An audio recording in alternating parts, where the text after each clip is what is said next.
Around noon, on April 18, 1942, sunshine bathed Tokyo, Japan. The weather was fair and mild. Light music floated from the radio. Pedestrians strolled leisurely along the street. Everything in the city seemed normal.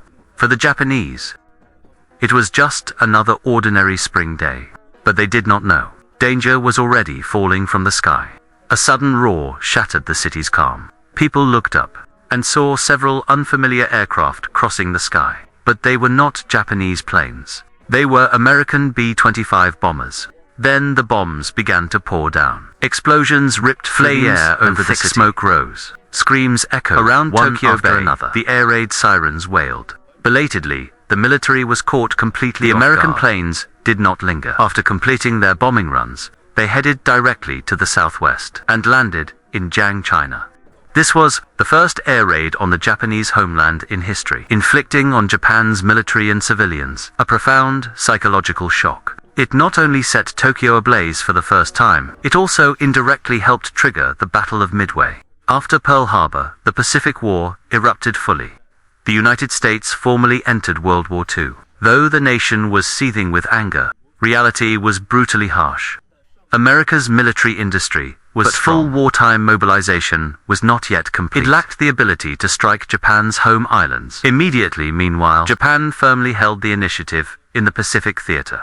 From December 1941 to 1942, Japan advanced almost without pause. In just a few weeks, Japan seized Malaya, Singapore and Hong Kong, Guam and Wake Island. It even drove US forces into retreat in the Philippines. MacArthur had to withdraw to Australia, leaving behind the famous line, "I shall return." The attack on Pearl Harbor not only wrecked the pride of the US Navy, it also badly shook the nation's confidence. People were shocked and terrified all the way. They questioned whether the government could protect the homeland.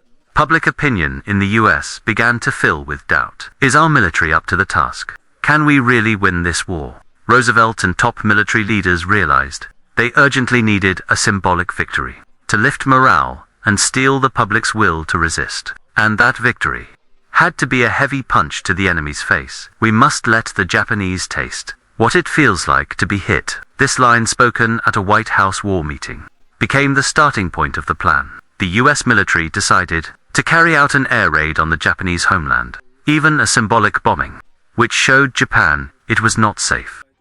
War could arrive at their doorstep at any time. But the plan was controversial from the outset, because at that time, the US had no way to launch from existing bases and directly bomb Japan's home islands. The Pacific theater's vastness defied imagination. Japan lay over 8,000 kilometers from the US west coast. Even flying from the forward base in Hawaii, bombers couldn't make a round trip. Army bombers had long range, but needed land airfields for both takeoff and landing. As for the Navy, carriers were the only platforms that could bring aircraft to Japan's doorstep. But carrier-based planes had limited range and carried fewer bombs. They couldn't effectively strike cities like Tokyo. So, a crazy idea was proposed. Could we use a Navy carrier to launch Army bombers for takeoff? By conventional thinking, this was pure fantasy. Army bombers were large and needed long runways. A carrier's flight deck couldn't meet such takeoff requirements. But this bold concept quickly attracted one man, James Doolittle, then an Army Air Corps lieutenant colonel. Doolittle was no ordinary officer. He was a legend in American aviation. Born in 1896, he served in World War I and was a pioneer of US aviation. Doolittle held a doctorate in aeronautical engineering and was the first pilot to complete a fully blind flight in aviation circles. He was a hard-charging doer with strong organizational skills and combat experience. When he heard about the plan to raid Tokyo, Doolittle volunteered. He would not only design the operation, but personally lead the mission. He proposed using Army Air Corps B-25 Mitchell medium bombers modified to shorten takeoff distance, load them onto an aircraft carrier, and take off about 800 nautical miles east of Japan to bomb Tokyo and nearby cities. After the bombing, they would fly to the nearest Chinese coast and land in friendly held areas. Though feasible on paper, the plan carried extreme risk. It was essentially a one-way mission. First, the 25's takeoff distance on a normal runway exceeds 400 meters, while a carrier deck is barely over 200 meters. Takeoff would be very difficult. Second, after bombing, they had to cross Japan and the East China Sea through enemy-controlled airspace, then land in remote areas or bail out. Any mistake in any step could doom the mission, even cost every life facing these difficulties. Doolittle said only one thing: if this can lift the morale of the American people, it will be worth it. His words moved President Roosevelt, and the U.S. High Command, and the operation was approved. To achieve carrier takeoffs, Doolittle's first step was to train a unit that could do it. He first recruited several hundred volunteers.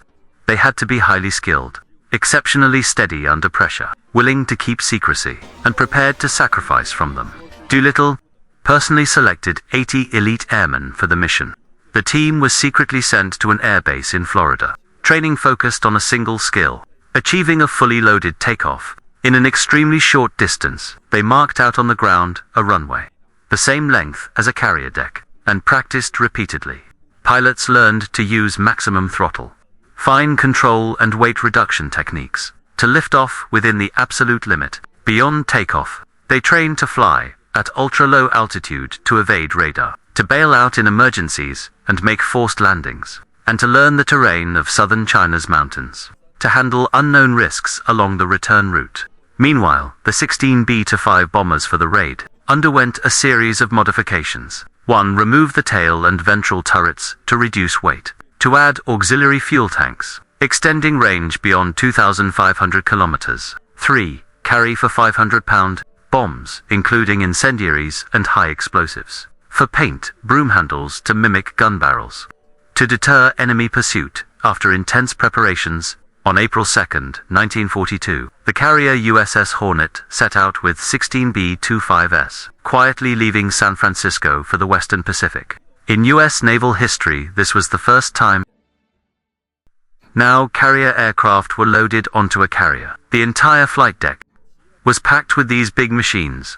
Carrier fighters had nowhere to park, and had to be temporarily moved off. Doolittle and his comrades were full of resolve, brimming with confidence, eager to fly to Japan's doorstep and slap Tokyo in the face. Sailing with the Hornet was another famous carrier, USS Enterprise. Enterprise did not carry the bombers. Its task was to escort the Hornet, ensuring the task force safely approached Japan. The goal was to reach a point about 800 kilometers south of Japan's east coast and launch the B-25s from the deck. But plans rarely keep up with change. At 7 a.m. on April 18th, at a point roughly 1,200 kilometers from the Japanese coast, the U.S. task force encountered a Japanese picket boat. Although a U.S. cruiser quickly sank it, the task force intercepted a Japanese radio alert already sent. Japan likely knew of the U.S. fleet's presence. Suddenly exposed, the Americans had to decide at once: abort and turn back, or launch early and force the mission. Without hesitation, Doolittle chose the second option. What did that mean? It meant the B-25s would take off farther than planned. Fuel for the later dash to China would be tighter. Fuel might even run out en route. It meant night bombing would change to daylight, leaving the planes fully exposed and raising the risk from fighters and flak. In any case, the mission had just become more dangerous. At 8 a.m. aboard the Hornet, engines thundered across the deck. Doolittle's B-25 rolled to the bow and leaped off the carrier. The other 15 followed into the air. It was the first in aviation history, medium bombers taking off from a carrier deck to strike an enemy thousands of kilometers away. Japan's military had not expected an air raid on the homeland, so its major cities were undefended. You might wonder, didn't that Japanese picket boat already encounter the U.S. fleet and send a radio warning? Why then did Japan still fail to prepare its defenses? There were three main reasons. First, limited warning information. After sighting the U.S. force, the patrol boat sent an alert home: enemy ships approaching, but soon. It was sunk and could not send detailed intelligence. This course, speed, or weather carriers were present. None of it was known in Japan, so the alert was incomplete. Without follow-up, commanders could hardly judge if a real attack was coming. Second, they underestimated USSR power. At the time, the Japanese military assumed only carrier fighters could launch from carriers to fight. But fighters' combat radius was too small to reach Tokyo or other cities. They never imagined this innovative tactic. B-25 medium bombers taking off from a carrier, bombing Japan, then flying onto China without returning. It was an unprecedented method. Japan had never considered carriers launching medium bombers to attack the homeland, so the military had no targeted defenses. This tactical surprise left them unprepared. Third, rivalry between Army and Navy. Japan's Army and Navy operated in silos. The Navy handled sea defense and patrols, but could not deploy homeland fighters. The Army handled homeland air defense, but was slow to act on naval. Intelligence duties were unclear. Communication was poor, and coordination mechanisms were lacking. So responses failed in practice to take effect. Although Japan had downplayed the threat, Doolittle's force still faced great challenges. After launch, the planes split up toward Japan. To avoid radar detection, they flew at extremely low altitude, skimming the waves only tens of meters above sea level. This was very dangerous. Any engine trouble or navigation error could plunge them into the sea. Worse still was the fuel problem.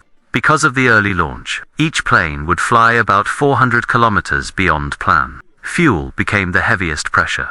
Crews minimized all actions, cut radio chatter, gripped the yoke, suppressing anxiety to save every drop of fuel. After hundreds of kilometers over water, the outline of Japan finally appeared beyond the clouds. At last, they saw land. Around noon, on April 18, 1942, the skies over Japan were clear and bright. The weather was mild. Tokyo residents went about their day as usual. Melodious music played on the radio. Children ran along the streets. People wandered through the neighborhoods. Everything seemed normal just then. A deep rumble came from the southeast. People peered into the distance to see several planes heading for Tokyo. They were not Japanese aircraft. They were American. The targets were not residential areas, but military and industrial facilities tied to the war. Doolittle's plane was the first to reach Tokyo's airspace. His target was the industrial zone south of Tokyo, including refineries, arsenals, and storage depots. On Doolittle's command, a set of 500-pound general-purpose bombs and insect fell from the bay, howling downward, striking the targets precisely. After that, the other planes entered their attack runs, in turn, dropping bombs. Fire flared along the shores of Tokyo Bay. Thick smoke billowed up stations. Warehouses and factories were set ablaze. Tokyo was not the only city hit. Nagaya's Mitsubishi Aircraft Works, Yokohama's port and oil depots, and Kobe's shipyards were all damaged. When the raid began, Japan's homeland air defense was very weak. Sirens sounded only after the bombs started to fall. Anti-aircraft guns fired a few rounds, with very poor accuracy. Interceptors only took off after the US planes departed, missing their chance. The entire attack lasted about 15 minutes. Each crew typically dropped in 1 to 2 minutes, then climbed away fast, avoiding turns to reduce exposure. All 16 split up, hit, and ran. Not one was shot down for the Japanese. It was a humiliation from the sky. As for losses, the Doolittle Raid caused about 50 deaths and 252 injuries, with roughly 90 buildings damaged or destroyed. Militarily, the damage was limited, but psychologically, the impact was huge. Since the major restoration, this was the first foreign military attack on Japan. Tokyo, Nagoya, Kobe, cities at the empire's heart, first heard enemy engines. The emperor was moved to safety. After the raid, the government imposed martial measures. Major cities began air defense drills. The nation went on homeland alert. Japanese society as a whole was gripped by shock and fear. After the bombing, the mission was not over. Doolittle's men still had to land safely in China. All 16 B-25s turned southwest for Jiujing, their planned landing site, but the return leg proved even more perilous. Because of the unexpected encounter with the Japanese picket boat, they were forced to launch early, adding nearly 400 kilometers to the flight best and route to China. They constantly risked running out of fuel. Of the 16 aircraft, one critically low on fuel had to divert and land at Flight of Oshtok. In the Soviet Union, though, the USSR, and US, we realized the Soviets had not declared war on Japan. They remained neutral to avoid provoking Japan. The crew was detained under house arrest. Later, by tacit agreement, they were quietly released. The other 15 flew on to China, as if fortune favored them. The wind shifted on the way back. A tailwind saved precious fuel, enough to reach China, but there was bad news as well. As they neared China's coast, darkness fell, and the weather worsened. Thick clouds and torrential rain reduced visibility severely. Many planes lost precise navigation. Bearing off course, unable to find the airfield, the 15 had to make random forced landings. Scattered across the mountains of Jiaojing and Jiangxi, some snagged in trees, some fell into valleys. Some were badly injured and trapped, but most airmen reached the ground, alive, rescued by Chinese civilians and resistance forces. In total of the 75 who landed in China, 3 died, 8 were captured by Japan, and 64 survived. They were escorted to Chongqing, then by Guilin, back to the US. 4 chose to stay in China, joining Claire Chennault's Flying Tigers, to fight Japan in the air. After the Doolittle Raid, because most US planes came down in Zhejiang and Jiangxi, Japan turned its wrath on China, launching brutal reprisals. In mid-May 1942, all Chinese civilians and units who aided US airmen, Japan amassed about 100,000 troops for mopping up operations in Zhejiang and Jiangxi, starting the Zhejiang-Jiangxi campaign. The aim was to wipe out and to destroy any airfields and facilities that could support future US raids. These operations relied on punitive massacres. Thousands burn, all kill, all loot, all tactics, inflicting terrible harm on Chinese civilians. By some estimates, over 250 villages were burned, and as many as were beheaded. For sheltering American airmen, the fact that the US flyers survived owe much to the courage and sacrifice of ordinary Chinese people. The Doolittle Raid enraged Japan and exposed huge flaws in its homeland defense. For years, Japan had insisted its homeland was sacred and inviolable. They also delivered a stinging psychological slap. Confidence forged in the Sino-Japanese and Russo-Japanese wars was badly shaken by the raid. US bombers over Tokyo in homeland defenses, and their lack of preparation for such raids, destroyed more than factories and warehouses. Japan's high command held an emergency meeting to discuss great flaws. Japan had to redeploy fighters, radar sets and flak guns from China and Southeast Asia to the homeland. This shift and directly weakened Japan's forces in China and the South Pacific. More importantly, the raid deeply affected Japan's strategic thinking. To regain face, crush American morale, and destroy US carrier power, Japan hastily planned to attack Midway. Admiral Isoroku Yamamoto believed the US was using carriers to leapfrog and strike Japan. Therefore, before America seized the initiative, he had to annihilate its main carrier force. Thus he proposed a bold plan. Attack Midway, lure US carriers into battle, then use numerical advantage and ambush to wipe out the American carrier groups, thus reversing the failure to destroy Pearl Harbor and win decisively. But Japan did not know. The US had cracked its naval codes and learned in advance that Midway was the target. The US therefore set a counter-ambush at Midway, waiting for Japan to take the bait and seize back the initiative. Less than 2 months after the Doolittle Raid, the great US-Japan showdown, the turning point of the Pacific War, the Battle of Midway loomed. It was about to erupt. We'll cover it in detail in a future video, so stay tuned and keep following us for more, and for your support. See you next time with our Midway deep dive. Stay tuned, don't miss it. More to come. Keep watching. Thank you for following.